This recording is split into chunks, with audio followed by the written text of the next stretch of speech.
Shalom, salam berkat dari kami untuk pendengar sekalian. Saat ini pendengar akan diberkati dengan program Hari Ini Harinya Tuhan bagian yang ke-8. Sebuah program rohani tentang doktrin Alkitab yang menolong kita untuk semakin tertanam dalam kebenaran firman dan bertumbuh dalam kemuliaan. Bersama hambanya, Pendeta Gilbert Lumwendong, STH. Banyak orang merasa doktrin Alkitab sebagai sesuatu yang membingungkan. Tetapi tahukah saudara bahwa doktrin Alkitab intinya adalah memahami Alkitab dengan benar, dengan pemahaman yang sistematis, sehingga kita terus dapat tertanam di dalam kebenaran firman, sehingga kita terus bertumbuh di dalam kemuliaan Allah. Buka hati saudara sekalian untuk menerima berkat-berkat firman-Nya hari ini. Hal terbodoh dalam kehidupan ini yaitu jika kita tidak mengenal Tuhan, bahkan menolak untuk mengenal Tuhan. Karena selalu saya bilang begini, bahwa kita tahu bahwa kita diciptakan oleh Tuhan. Kalaupun kita nggak percaya, minimal kita tahu ada yang menciptakan kita. Iya, saya lahir dari rahim mama dan papa saya, betul, amin. Nah pertanyaannya, siapa yang menciptakan mama dan papa saya? Loh, mama dan papa saya lahir dari rahimnya. Terus kan harus ada sumber dari segalanya. Dan kita tahu, kita berkata ya Adam dan Hawa. Lalu pertanyaannya, siapa yang menciptakan Adam dan Hawa? Kan sesederhana itu. Berarti minimal kita nggak mau berdebat, minimal kita tahu ada yang namanya pencipta. Nah, saudara yang kasih dalam Tuhan, kalau kita tahu ada pencipta, minimal kita ingin tahu siapa pencipta kita itu. Kan sesederhana itu saja. Selalu saya bilang kalau kita tinggal di sebuah rumah, ya kan, kita kan minimal tahu ini rumah ini didirikannya oleh siapa, kenapa, ya kan, tujuannya apa. Misalnya kita ini kendarai sebuah kendaraan, kita kan juga pengen tahu sebetulnya kendaraan kita ini sebetulnya mereknya apa. Kan nggak mungkin kamu naik mobil apa nggak tahu mereknya apa, ya kan. Dan kita senang kalau tiba-tiba ada sebuah buku yang menjelaskan tentang kenapa mobil ini diciptakan, ya kan, sehingga kita juga tambah pengetahuan. Apalagi kalau kita tahu apa sih maksudnya mobil ini diciptakan, kan begitu. Nah begitupun hidup kita punya pencipta. Nah itu yang saya bilang, kenapa kita tidak mau mengenal dia, padahal dia mau datang dan memperkenalkan diri kepada kita, tetapi kitanya acuh. Saya pelajari orang yang tidak mengenal Tuhan. Kenapa saya bilang hal terbodoh dalam kehidupan ini jika kita tidak mengenal Tuhan? Karena orang yang tidak mengenal Tuhan tidak memiliki kompas kehidupan untuk mengarahkan kehidupannya. Kenapa? Loh, Tuhan kan yang menciptakan kita. Dia lebih tahu untuk apa kita hidup. Dan Tuhan menciptakan kita itu special. Artinya apa? Setiap orang punya tujuan hidup yang berbeda. Setiap orang punya destiny yang berbeda. Kenapa berbeda? Lu cap jempolnya aja beda, saudara-saudara. Tuhan itu tidak membangun sebuah pabrik untuk mencetak semua persis gitu. Sama seperti mainan anak-anak, ya kan? Sama, boneka sama, ya kan?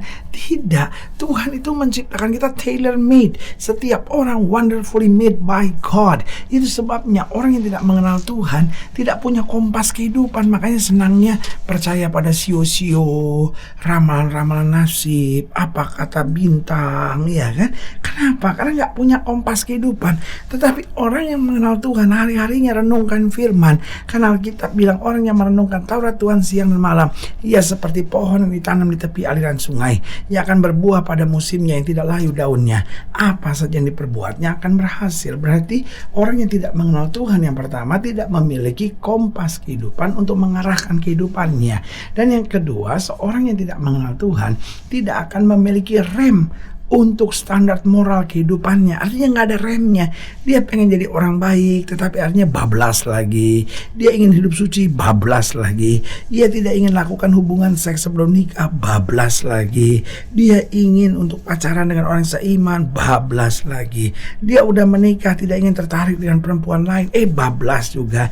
Dia ingin hidup jujur, korupsi juga, bablas juga. Itu yang saya bilang, remnya itu nggak pakem. Bahkan bukan cuma nggak pakem, nggak punya rem. rem, saudara, sehingga tabrak sana tabrak sini dan ujung-ujungnya kejeblos, ya kan? Makanya sebagai hamba Allah saya bilang kita harus mengenal Tuhan, karena orang kalau mengenal Tuhan pasti takut akan Tuhan, dan takut akan Tuhan itu rem yang terbaik. Wah, rem cakram itu, saudara, ya kan? Itu rem cakram yang bagus sekali, sehingga apa, standar moral kehidupan kita makin hari makin terjaga untuk kemuliaan Tuhan. Yang ketiga saya pelajari, orang yang tidak mengenal Tuhan tidak akan memiliki pendingin di hati yang panas dan kecewa, ya kan? Dunia ini makin banyak orang hatinya panas, hatinya kecewa, emosi meledak-ledak, kan begitu. Tetapi orang yang mengenal Tuhan, dia ada pendingin sejuk di hatinya. Kenapa? Karena Tuhan terus berbicara baginya, firman-Nya mengingatkan dia, langkah-langkahnya selalu diingatkan Tuhan, sehingga hatinya dingin dan hidupnya dikuasai damai sejahtera. Haleluya.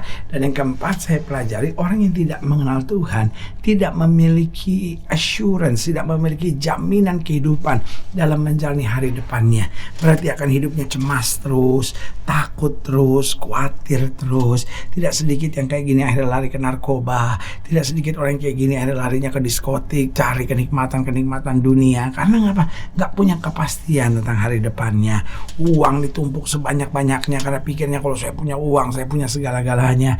Jaminan kita pasti, selalu saya bilang, orang tua yang kasih uang buat anak-anaknya belum tentu anak-anaknya hebat, tapi orang tua yang kasih iman buat anak-anaknya pasti luar biasa. Haleluya. Selamat datang dalam program kita hari ini, ya Tuhan, sebuah program rohani yang kembali mengingatkan kepada kita betapa pentingnya kita menjadikan firman Tuhan sebagai dasar keseharian hidup kita. Karena selama kita jadikan firman Tuhan sebagai dasar keseharian hidup kita, langkah-langkah ke depan kita penuh dengan kepastian, kemenangan, berkat, mujizat, dan perkara-perkara besar. Haleluya. Dan dalam program ini kita sedang membahas tentang tidak kenal Tuhan. Nah, ini yang saya sebut hal yang terbodoh dalam kehidupan ini jika kita tidak mengenal Tuhan. Sama-sama kita mau belajar dalam pembahasan tentang tidak kenal Tuhan dari Keluaran pasal 5. Keluaran pasal 5 ayat yang pertama, Keluaran pasal 5 ayat pertama sampai 11. Demikian firman Tuhan di bawah judul perikop Musa menghadap Firaun, bangsa Israel makin ditindas. Keluaran pasal 5 ayat pertama sampai ayatnya yang ke-11. Kemudian Musa dan Harun pergi menghadap Firaun, lalu berkata kepadanya, beginilah firman Tuhan Allah Israel, biarkan umatku pergi untuk mengadakan perayaan bagiku di padang gurun. Tetapi Firaun berkata, siapakah Tuhan itu yang harus kudengarkan firman-Nya untuk membiarkan orang Israel pergi? Tidak kenal aku Tuhan itu, dan tidak juga aku akan membiarkan orang Israel pergi. Lalu kata mereka, Allah orang Ibrani telah menemui kami. Izinkanlah kiranya kami pergi ke padang gurun 3 hari perjalanan jauhnya untuk mempersembahkan korban kepada Tuhan Allah kami, supaya jangan nanti mendatangkan kepada kami penyakit sampar atau pedang. Tetapi Raja Mesir berkata kepada mereka, Musa dan Harun, mengapa kamu bawa-bawa bangsa ini melalaikan pekerjaannya? Pergilah melakukan pekerjaanmu. Lagi kata Firaun, lihat, sekarang telah terlalu banyak bangsamu di negeri ini. Masakan kamu hendak menghentikan mereka dari kerja paksanya? Pada hari itu juga Firaun memerintahkan kepada pengerah-pengerah bangsa itu dan kepada mandur-mandur mereka sendiri, tidak boleh lagi kamu memberikan jerami kepada bangsa itu untuk membuat batu bata seperti sampai sekarang. Biarlah mereka sendiri yang pergi mengumpulkan jerami. Tetapi jumlah batu bata yang harus dibuat mereka sampai sekarang, bebankanlah itu juga kepada mereka, dan jangan menguranginya karena mereka pemalas. Itulah sebabnya mereka berteriak-teriak, izinkanlah kami pergi mempersembahkan korban kepada Allah kami. Pekerjaan orang-orang itu harus diperberat, sehingga mereka terikat kepada pekerjaannya dan jangan memperdulikan perkataan dusta. Maka para pengerah bangsa itu dan para mandurnya pergi dan berkata kepada mereka, beginilah kata Firaun, aku tidak memberi jerami lagi kepadamu. Pergilah kamu sendiri mengambil jerami di mana saja kamu mendapatnya, tetapi pekerjaanmu sedikit pun tidak boleh kurang. Nah, lihat ayat pertama. Kemudian Musa dan Harun pergi menghadap Firaun, lalu berkata kepadanya, beginilah firman Tuhan Allah Israel, biarkan umatku pergi untuk mengadakan perayaan bagiku di padang gurun. Tapi lihat apa jawab Firaun pada ayat yang kedua, siapakah Tuhan itu yang harus kudengarkan firman-Nya untuk membiarkan orang Israel pergi? Tidak kenal aku Tuhan itu, dan tidak juga aku membiarkan orang Israel pergi. Saudaraku yang kasih dalam Tuhan, Firaun boleh orang kaya, Firaun boleh orang terhormat, Firaun boleh pemimpin yang besar, tapi saya beri nama Firaun orang bodoh. Kenapa?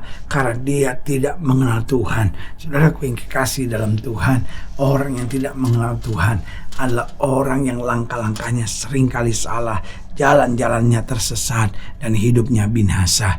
Nah, kita bersyukur bahwa kita adalah orang-orang yang mengenal Tuhan, dan itu sebabnya orang yang sudah mengenal Tuhan harus memperkenalkan Tuhan. Pertanyaannya, kita mengenal Tuhan mengapa? Yang pertama, kita mengenal Tuhan karena Tuhan memperkenalkan dirinya. Alkitab jelas berkata, bukan kamu yang mencari aku, tetapi akulah yang mencari kamu. Jadi jelas hidup Kristen, kita mengenal Tuhan dimulai dari Tuhan sendiri, karena Tuhan memperkenalkan dirinya. Makanya Alkitab berkata, karena begitu besar kasih Allah akan dunia ini, sehingga telah mengaruniakan anaknya yang tunggal, supaya barang siapa yang percaya kepada tidak binasa, melainkan beroleh hidup yang kekal. Yang kedua, saya pelajari, kita mengenal Tuhan karena kita mau meresponi anugerahnya. Setelah Tuhan memperkenalkan dirinya, kita meresponinya dengan apa? Dengan membuka hati, dengan percaya, dengan beriman. Dan untuk itu Allah akan terus membukakan rahasianya dalam hidup kita, sehingga kita mengenal Dia lebih dan lebih lagi. Jadi yang pertama, kita mengenal Tuhan karena Tuhan memperkenalkan dirinya. Yang kedua, kita mengenal Tuhan karena kita mau meresponi anugerahnya. Yang ketiga, kita mengenal Tuhan karena kita mau datang dengan hati yang hancur. Saudaraku yang kasih dalam Tuhan, orang yang bisa mengenal Tuhan bukan orang yang otaknya pintar, tapi orang yang bisa mengenal Tuhan adalah orang yang datang dengan hati yang hancur. Alkitab berkata, hati yang hancur tidak kau pandang hina ya Allah. Dan yang keempat, saya pelajari, kita akan mengenal Tuhan karena kita menyadari ketidakmampuan kita. Orang-orang sombong, orang-orang yang merasa dirinya hebat tidak akan bisa mengenal Tuhan. Tetapi orang-orang yang menyadari saya bukan siapa-siapa, maka dia akan mengenal Tuhan lebih dan lebih lagi. Karena Alkitab berkata Yesus datang untuk mencari orang berdosa, karena seorang tabib datang untuk mencari orang yang sakit. Berarti yang pertama jelas kita mengenal Tuhan karena Tuhan memperkenalkan dirinya. Tetapi setelah Tuhan memperkenalkan dirinya, maka yang kedua, kita harus mau meresponi anugerahnya. Baru yang ketiga, kita datang dengan hati yang hancur. Dan yang keempat, kita menyadari ketidakmampuan diri, sehingga kita dapat berkata, di luar Kristus aku tidak dapat berbuat apa-apa, tetapi bersama Yesus aku cakap menang segala perkara. Haleluya. Nah, saudara yang kasih dalam Tuhan, jika sedang yang dilayani lebih jauh, hubungi kami melalui telepon, hubungi kami melalui surat, kunjungi website kami, karena kami ada untuk membawa Bapak Ibu saudara senantiasa lebih dekat pada Tuhan dan mengalami kasih kuasa mujizat yang luar biasa. Haleluya. Secara khusus melalui program ini juga saya mau berdoa buat siap yang sakit, siap yang berbeban berat, karena saya percaya bahwa bagi Allah tidak ada perkara yang mustahil. Nah, saudara yang didoakan secara khusus, boleh taruh tangan kanan saudara di dada dan kita akan berdoa. Mari kita berdoa. Bapa, dalam nama Yesus, hamba doa buat yang sakit, hamba doa buat yang berbeban berat, hamba doa untuk setiap mereka sedang menghadapi masa-masa yang sukar, karena hamba percaya bahwa bagi Allah tidak ada perkara yang mustahil. Bapa, hamba berdoa di dalam nama Yesus, Tuhan jamah yang sakit, Tuhan sembuhkan, yang lemah Tuhan kuatkan, yang susah Tuhan hiburkan, yang jatuh Tuhan angkat, sehingga hari-hari yang penuh kemenangan boleh berlaku. Secara khusus hamba doa buat mereka yang taruh tangan kanannya di dada, di dalam nama Yesus, sehingga kami boleh mengenal Tuhan lebih dan lebih lagi, sehingga hidup kami masuk dalam kehendak Tuhan yang sempurna. Haleluya. Tidak lupa juga kami berdoa buat siapa yang sakit, dalam nama Yesus anugerah mujizat Tuhan boleh terjadi. Terima kasih Bapa, di dalam nama Yesus kami berdoa. Haleluya. Amin. Saudara yang kasih dalam Tuhan, kita sudah berdoa. Ingat, Allah tidak pernah lalai menepati janjinya. Inilah saatnya buat kita untuk bangkit, bersemangat, bersuka cita dalam menghadapi segala perkara. Karena kita tahu Yesus hidup, Yesus berkuasa, dan selalu menyediakan terbaik buat anak-anaknya. Doa saya menyertai saudara. Sampai berjumpa pada program berikut, dan jangan lupa jadikan hari ini harinya Tuhan. Haleluya.